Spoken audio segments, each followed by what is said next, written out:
Empezaremos hablando un poco acerca del origen y la definición de antibiótico.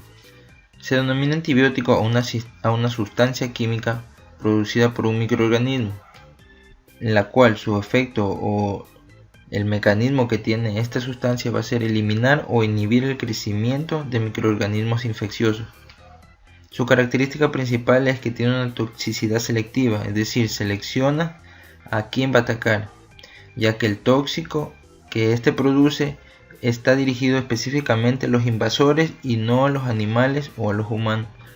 Es decir, al momento de suministrarse un antibiótico, su toxicidad o su efecto va directamente al invasor y no va a producir ningún daño al animal o al humano al que se lo está suministrando. En un principio, el compuesto solo era de origen biológico, ya que los antibióticos fueron extraídos o sintetizados a partir de bacterias, como tenemos al Bacillus streptomyces o al hongo Penicillium o al hongo Cephalosporium, de los cuales se sintetizó la penicilina y la cefalosporina. Actualmente los antibióticos son de origen sintéticos o semisintéticos, es decir, ya se lo ha mezclado con otras sustancias químicas para tener como resultado antibióticos más efectivos. Según su clasificación, los antibióticos se dividen o se clasifican en 4 grandes grupos, las cuales son por su estructura química, es decir, por su compuesto y sus enlaces químicos que los conforman, por su espectro de acción, por su efecto antimicrobiano y por su mecanismo de acción, el cual vamos a ir hablando uno por uno y especificando en qué consisten cada uno de estos grupos. Bien, los antibióticos, según su estructura química, se subclasifican en otros grupos, en los cuales van a encontrarse los betalactámicos, las tetraciclinas, las quinolonas, los aminoglucósidos, los glucopéptidos, los macrólidos y otros grupos. Pero entre los principales o más usados tenemos principalmente a estos 6 grupos. Como le dije anteriormente, cada uno de estos grupos tiene una gran cantidad de antibióticos dentro de estos, como por ejemplo los betalactámicos. Dentro de su grupo también se van a encontrar subclasificados en penicilinas, cefalosporinas, carbapenemes y los monovectámicos. Para nombrar algunos fármacos que pertenecen a cada uno de estos grupos, tenemos como por ejemplo la vancomicina, que pertenece a los glucopéptidos, la levofloxacina, que pertenece a las quinolonas, la amicacina a los aminoglucósidos y la eritromicina a los macrólidos. Y así muchos más números de antibióticos o fármacos pertenecen o están dentro de cada uno de estos grupos. El segundo grupo de clasificación de los antibióticos tenemos por su espectro de acción. Su espectro de acción hace referencia al número de clases o especies bacterianas o microorganismos a que éstas tienen alcance, es decir, la cantidad o el tipo de microorganismos dañinos a las cuales puede hacer daño el antibiótico o cual puede eliminar. Esta clasificación por su espectro de acción se subclasifica en 2 tipos, en función al tipo de microorganismo a quien hace efecto o según su espectro. Según el tipo de microorganismo tenemos los antibacterianos, los antivíricos, antifúngicos y antiprotozoarios. Como su nombre mismo lo indica, los antibacterianos con su efecto hacia las bacterias, los antivíricos hacia los virus, los antifúngicos, hongos y antiprotozoarios a los protozoos. Mientras que según su espectro de acción tenemos de espectro amplio, de espectro intermedio y de espectro reducido. Ahora vamos a hablar un poco acerca del espectro amplio, intermedio y reducido y a qué hace referencia cada uno de estos términos. Por su espectro amplio, esto quiere decir que tiene acción hacia más bacterias o microorganismos. Actúa sobre bacterias, hongos y protozoos. Va a interferir en el crecimiento de más de uno de ellos y también va a interferir en numerosas especies bacterianas. Abarca gran cantidad de bacterias, es decir, tiene un efecto eficaz hacia un gran número de bacterias. Dentro de este grupo tenemos antibióticos como las tetraciclinas, el cloranfenicol y algunos betalactámicos. Los antibióticos de espectro intermedio tienen un poco de alcance más limitado. es decir, no son tan efectivos como los de espectro amplio, pero también alcanzan gran cantidad de especies. Estos antibióticos incluyen a la mayoría de los antimicrobianos. Entre ellos tenemos a los macrólidos y los aminoglucósidos. Los antibióticos de espectro reducido tienen un número más limitado de microorganismos a quienes causan daño, pero suelen ser de gran ayuda al momento de iniciar algún tipo de terapia o tratamiento. Entre estos tenemos a los glucopéptidos. Otro grupo de clasificación de los antibióticos tenemos por su efecto antimicrobiano, el cual se va a clasificar en bacteriostáticos y bactericidas. El término bacteriostático hace referencia, como su nombre lo dice, a la estática, es decir, detiene el desarrollo, bloquea el desarrollo o multiplicación bacteriana. Estas no los van a alisar, es decir, no elimina el microorganismo, por lo que su efecto es reversible. Una vez de quitar este antibiótico bacteriostáticos, los microorganismos pueden seguir con su desarrollo, mientras que los bactericidas elimina, ya que provoca la muerte bacteriana y es un proceso irreversible. Provoca lisis, es decir, mata a la bacteria.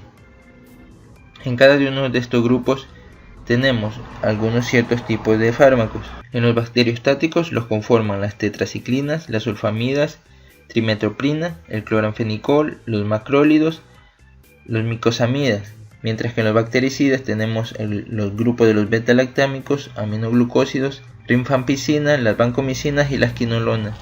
Bien, tenemos que mencionar que también existe un pequeño número de fármacos los cuales van a actuar tanto como bacteriostáticos como bactericidas, y entre estos vamos a tener a las tetraciclinas.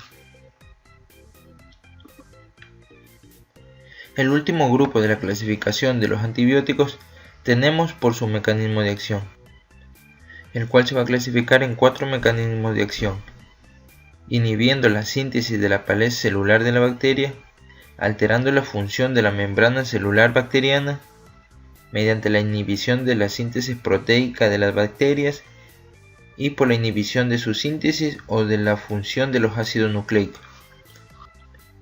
Vamos a ir viendo cada uno de estos 4 mecanismos de acción y cómo intervienen los fármacos dentro de cada uno de estos procesos. En la inhibición de la síntesis de la pared celular, ya tenemos que la pared celular está conformada por un complejo glucopéptido entrelazado, al cual se lo denomina peptidoglucanos. Bien, para llegarse a conformar o a realizar por completo lo que es la pared bacteriana, esta pared tiene que pasar por un proceso de 4 etapas, el cual va a ser la formación de un precursor en el citoplasma dentro de la bacteria, el transporte de este precursor a través de la membrana bacteriana, la formación del polímero lineal y la transpeptidación, que es la formación en sí ya de la pared bacteriana. Bien, entonces la inhibición de la síntesis de la pared celular se va a clasificar en diferentes fármacos que van a intervenir en cada uno de estos procesos, es decir, evitando que se produzca cada uno de estos procesos para que se dé la formación de la pared bacteriana, el cual vamos a ir viendo uno por uno. En la formación del precursor del citoplasma va a intervenir la fosfomicina y la cicloserina. Estos van a inhibir la unión de enzimas que van a formar los péptidos que van a dar origen a la pared de la bacteria. Mientras que el fármaco que va a intervenir en el transporte del precursor a través de la membrana va a ser la bacitracina. Este se une al isoprenilfosfato, dando origen a un complejo inutilizable, el cual no va a tener función en la conversión o en la formación de la pared bacteriana. En la formación del polímero lineal va a intervenir la vancomicina y la ristocenina. Se unen a la zona terminal e impiden la acción del peptidoglucano para que se finalice la formación de la pared bacteriana. Y por último, en la transpeptidación van a intervenir el grupo de los beta-lactámicos, como ya lo mencioné anteriormente, las penicilinas, las cefalosporinas, carbapenemes y los monobectámicos.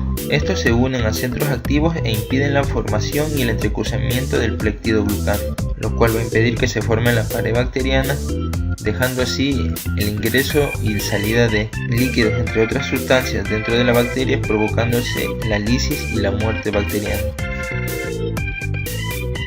Como segundo mecanismo de acción teníamos la alteración de la función de la membrana celular. Lo que va a realizar el antibiótico a esta altura va a ser alterar la permeabilidad y causar un efecto lítico dentro de la bacteria. Esto va a permitir la entrada y salida de iones, proteínas y de ácido nucleico, produciendo un estallido de la bacteria. Es especialmente activo a bacterias gram negativas y a estos pertenecen los antibióticos bactericidas. Entre ellos tenemos los polimixinas y los antifúngicos poliédricos. La inhibición de la síntesis proteica es otro mecanismo de acción que produce la muerte de la bacteria. Este van a tener un efecto bacteriostático, es decir, reversible, excepto el grupo de fármacos aminoglucósidos. Se van a fijar irreversiblemente la subunidad S o 30 según el fármaco y van a impedir que se produzca proteína dentro de la bacteria. Entre estos vamos a tener los aminoglucósidos que se van a unir a la subunidad 30S, el cloranfenicol a la 50S, las tetraciclinas al ARN transportador, los macrólidos a la 50S y las lincosamidas a la 50S. Y por último tenemos la inhibición de la síntesis o la función de los ácidos nucleicos. Este se va a subclasificar en tres procesos diferentes. Interferencia en la replicación del ADN, en el cual van a intervenir las quinolonas, impidiendo la transcripción. Aquí van a participar la rifampicina y la actinomicina, y la inhibición de la síntesis de los metabolitos esenciales.